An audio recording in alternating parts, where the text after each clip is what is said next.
selamat datang di podcast Dolan Soan Sekolahan. Bersama saya Anggun Trisna Kirana Siptawardani dari Program Studi Bimbingan dan Konseling Fakultas Ilmu Pendidikan Universitas PGRI Semarang. Nah, teman-teman, buat yang udah nonton podcastnya Dolan Soan Sekolahan dari episode pertama sampai sekarang, kemarin kan kita udah main ke Weleri Kendal, terus main ke Demak. Nah, sekarang tibalah kita di Limpung, Batang. Yeay! Tepuk tangan, tepuk tangan, tepuk tangan.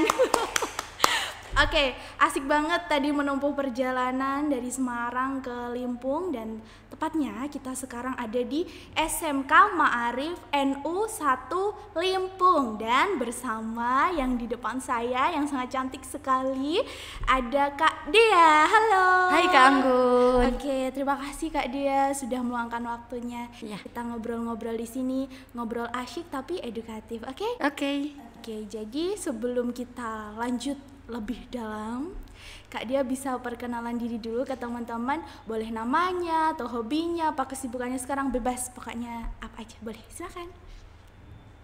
Hai teman-teman, perkenalkan nama saya Kristiana Deharskiani dari kelas 12 Akuntansi 2. Di sini saya mengambil jurusan Akuntansi dan Keuangan Lembaga. Oke, berarti dari jurusan akuntansi. Iya. Kak Dia ini keren ya. Kalau membicarakan tentang prestasinya Kak Dia, aku tuh minder sebenarnya.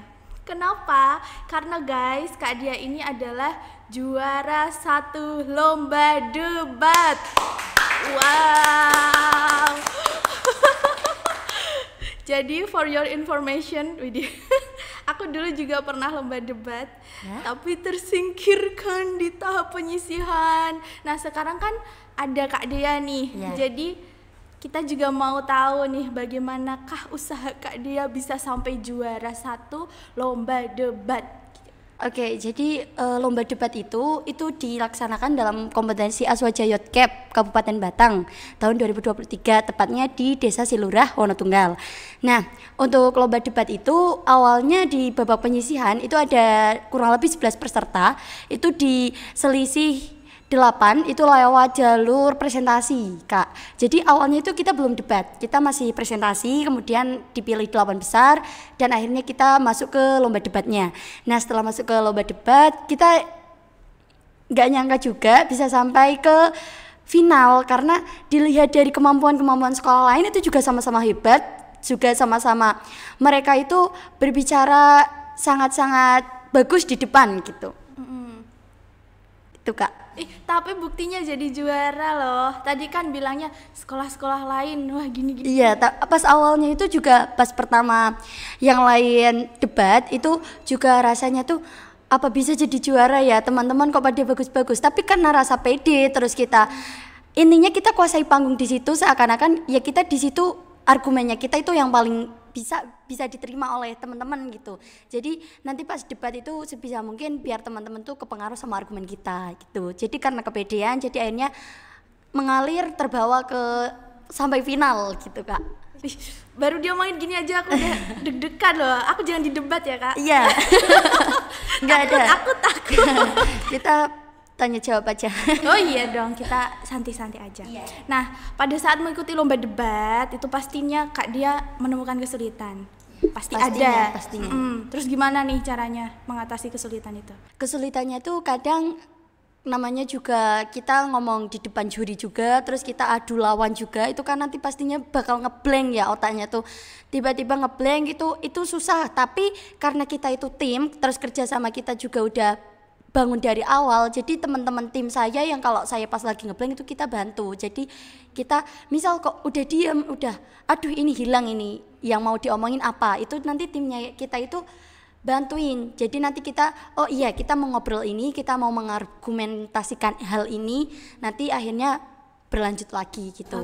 Terus kesusahannya juga kalau diinterupsi dari tim lawan, itu kadang kita bingung mau jawabnya gimana karena kita juga butuh waktu. Tapi kadang kalau dari tim saya, dari tim 1 dan tim 3 itu kalau mereka udah ada jawaban mereka ngasih tahu ke saya. Jadi nanti kayak gini jalan jawabnya gitu. Jadi kerjasamanya kita itu sangat erat. Jadi saya terbantu banget di situ Kak. Oke, berarti di lomba debat ini tuh yang pertama PD.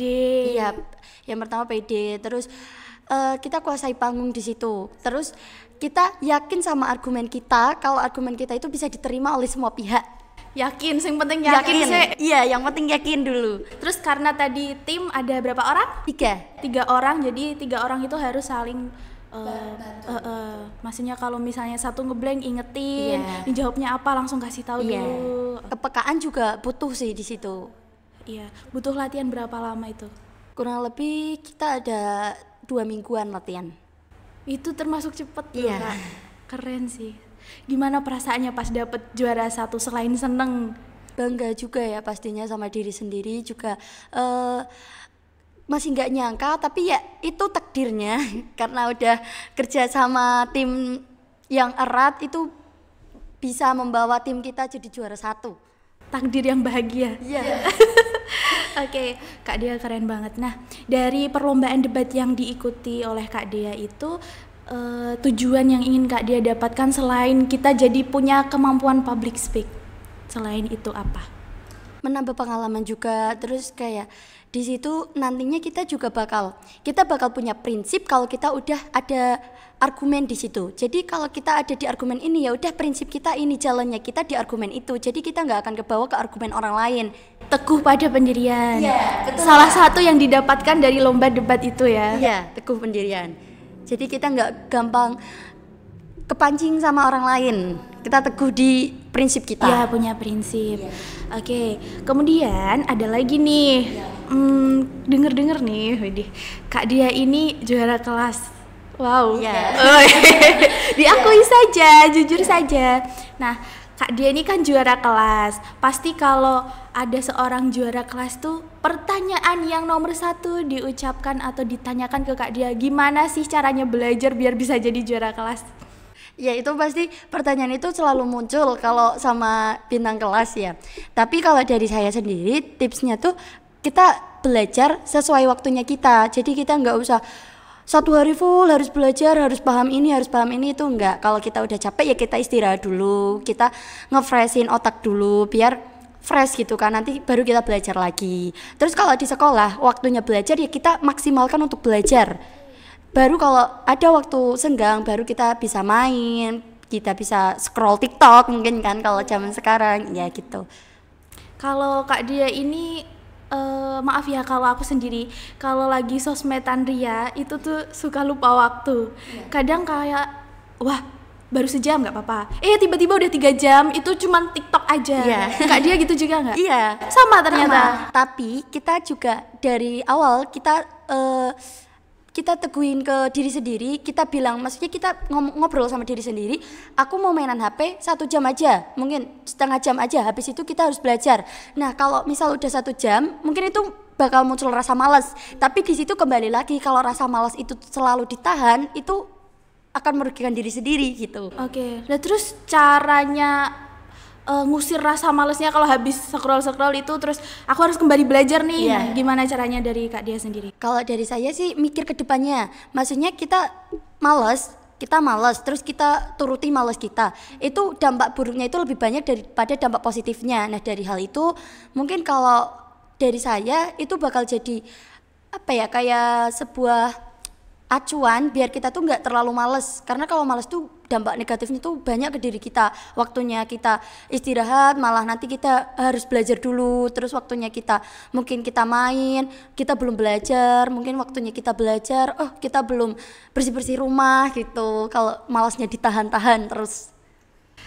Belajar banyak sih dari Kak Dea ya. Banyak tips yang aku dapetin dan juga teman-teman juga pasti sekarang tahu gimana caranya belajar, ngatur waktu, punya prinsip, teguh pendirian, macam-macam. Keren. Terima kasih Kak. Kak Dea sendiri hobinya apa nih kalau boleh tahu? Kalau saya sendiri hobinya menulis. Menulis? Iya, tapi nggak menulis cerita, menulis apapun yang ada di pikiran ditulis gitu. Iya. Ada kesamaan, aku juga suka nulis. Pernah nyoba nulis novel atau cerpen gitu? Enggak, lebih ke menulisnya itu menulis kehidupan sehari-hari aja. Diary. Diary, ya betul. Berarti punya buku diary. Iya. Emang kalau menulis itu apa yang Kakak dapatkan dari kalau kita nulis tuh ngerasain apa? Kita bisa menuliskan kalau kita nggak punya tempat cerita sih Kak, terutama.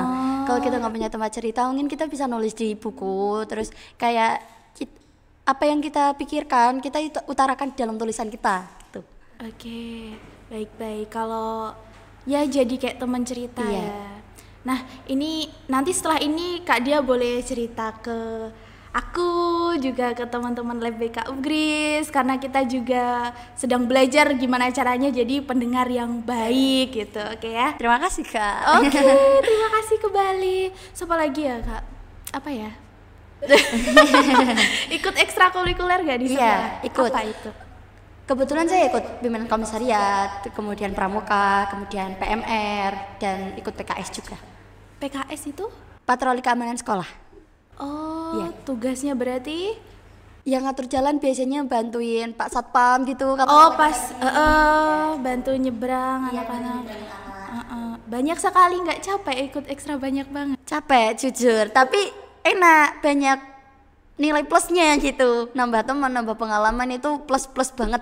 Soalnya kalau kita makin banyak tahu tuh bahagianya makin nambah ya. Terus jadi lebih pede tuh pasti ya. Karena aku udah tahu yang kayak gini, aku udah tahu yang kayak gini. Oke, thank you Kak Dia udah bincang-bincang sama kita. Terima kasih ilmu yang diberikan. Terus Kak Dia juga ceria sekali, menebar aura positif pada semua yang nonton. Terima kasih Kak Anggun juga cantik banget hari ini. Oh, terima kasih Kak Dia juga. Oke, guys, terima kasih sudah menonton Dolan Soan Sekolahan episode di SMK Ma'arif NU 1 Batang. Limpung ya, sorry lupa ya. Di SMK Ma'arif NU 1 Limpung Batang. Sampai ketemu di episode berikutnya. Dah.